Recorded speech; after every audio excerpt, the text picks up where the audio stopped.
Minecraft movie, full recap. The story kicks off with a random little kid whose dream is not soccer, not being a YouTuber, not even touching grass, but mining.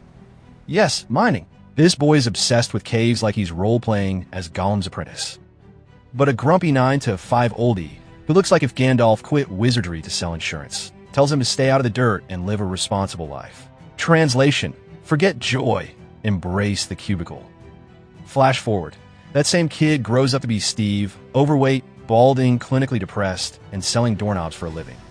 Bro went from curious cave explorer to middle-aged man with diabetes and a hatred for Monday mornings. Truly inspiring. But destiny calls. Steve sneaks back into his childhood minds and stumbles on a mysterious cube-shaped orb and a blocky crystal. He slots them together like a drunk dad with IKEA furniture, and bam. A glowing nether-flavored portal bursts open, sucking him into the blocky pixelated wonderland known as the Minecraft overworld. And let me tell you, this place is paradise. Build a mansion in a single day? Check. Infinite land? Check. Zero mortgage or property tax? Double check. It's basically America, but better. Only downside: at night, monsters crawl out trying to zombies, skeletons, green suicide bombers called creepers.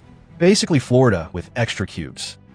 Steve makes the most of it, building houses, theme parks, and most importantly, befriending a loyal blocky dog named Dennis. Dennis is the real MVP here. Forget everyone else. Dennis carries this movie harder than The Rock carries the Fast franchise. But trouble's brewing. Steve stumbles into another portal, this one leading to the Nether. Imagine hell, but uglier and managed by pigs. At the top sits Queen Melosa, who looks like expired bacon with jewelry and runs the Nether like it's a discount pork empire. She's obsessed with gold, because apparently these pigs skipped the chicken nugget craze and went straight to bougie. Her evil plan? Steal the Earth crystal, conquer the overworld, and cancel creativity forever. Steve, realizing Bacon wants to wreck his world, hides the crystal under his bed with Dennis. Because apparently, this dog has Google Maps built into his brain.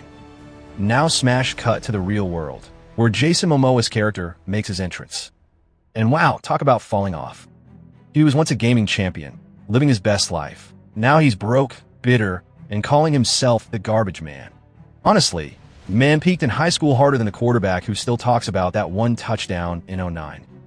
Enter our sibling duo, Henry and Natalie. Henry is a nerdy genius bullied nonstop at school by kids who look like they'd lose a race to their own shadows. Natalie, meanwhile, is left holding the family together after their mom dies. She gets a potato chip factory job, proving the writers truly hate her character arc. Imagine explaining in your resume. Specialist in frying carbs. Henry, being an actual genius, builds a homemade jetpack.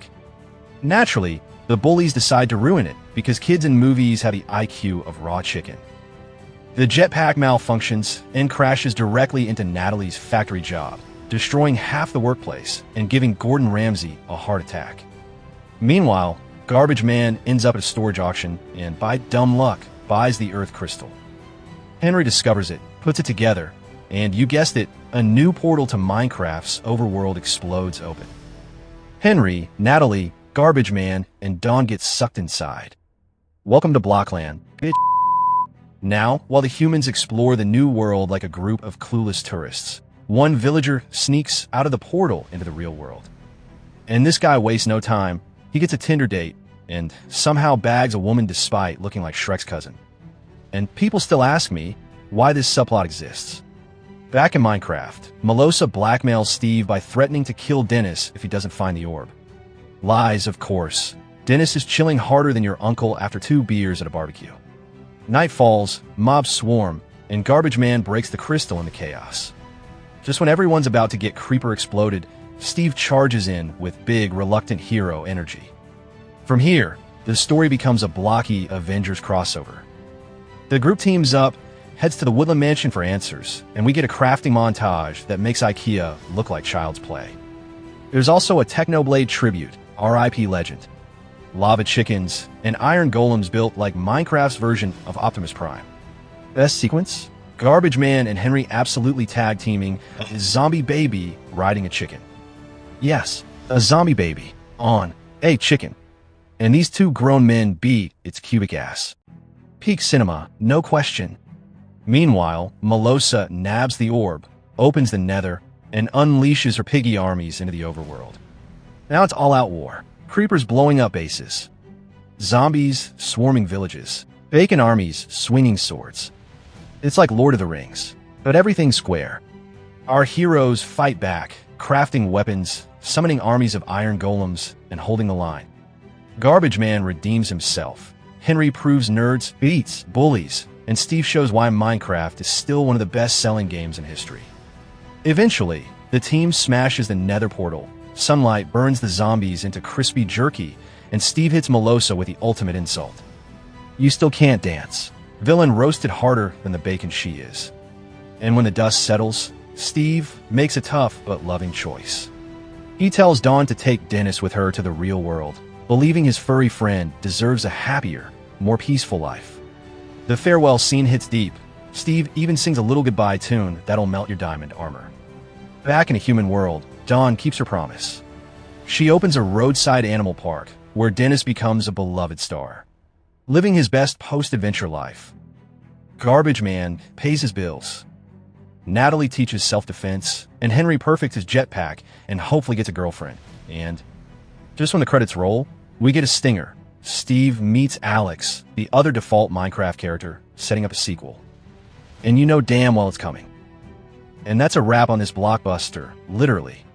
Now it's your turn. What's your best Minecraft fail?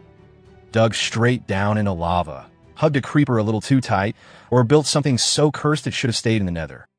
Spill it in the comments. And hey, before you go back to mining dirt blocks IRL, tell me, would you survive a night in Minecraft, or would you be zombie food before sunset? Drop your answers below, smash like, hit subscribe, and ring that bell. Because unlike diamonds, my recaps aren't hard to find, but they are priceless. Boom!